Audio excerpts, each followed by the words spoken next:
আসসালামু আলাইকুম। মুহাম্মদ সাল্লাল্লাহু আলাইহি ওয়াসাল্লাম সৌভাগ্য নিয়ে তার বাড়ি ফিরে আসলেন।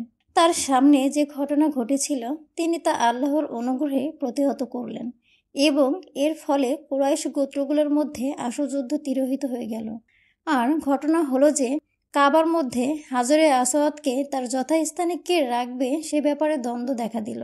এ ব্যাপারে রাসূল সাল্লাল্লাহু আলাইহি ওয়াসাল্লাম এমন একটি সুদূর পদক্ষেপ গ্রহণ করলেন যাতে সকল সমস্যার সমাধান হয়ে গেল।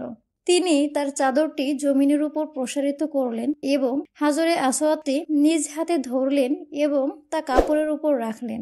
আর প্রত্যেক গোত্রের নেতাকে যথার্থভাবে নির্দেশ করলেন তারা যেন কাপড়ের পার্শ্ব ধরে এবং তা বহন করে যথাস্থানে নিয়ে যায়। তারা রাসূল সাল্লাল্লাহু আলাইহি ওয়াসাল্লাম এর নির্দেশ পালন করল। অতঃপর রাসূল সাল্লাল্লাহু আলাইহি ওয়াসাল্লাম নিজ হাতে একে তার নির্দিষ্ট স্থানে স্থাপন করলেন। সবাই খুশি হলো, কেননা এ কাজটি এমন এক যুবক সমাধান করে দিয়েছেন যাকে সবাই আল আমিন হিসেবে জানে এবং সবাই তাকে সম্মান ও বিশ্বাস করে।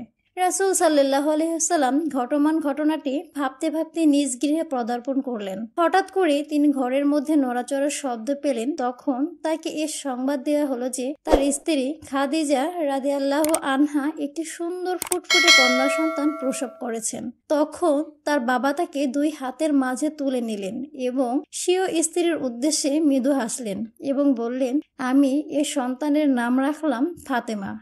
খাদিজা রাদিয়াল্লাহু আনহা তার এ কষ্টের মাঝে বেশি হাসলেন না। ফাতেমা রাদিয়াল্লাহু আনহা ছিলেন জাইনাব, রুকাইয়া ও উম্মে কুলসুমের পর চতুর্থ। আর এ ঘটনা ছিল রাসূল সাল্লাল্লাহু আলাইহি ওয়াসাল্লাম এর নবুয়ত প্রাপ্তির 5 বছর পূর্বে 20 জমাদিস সানি রোজ শুক্রবার।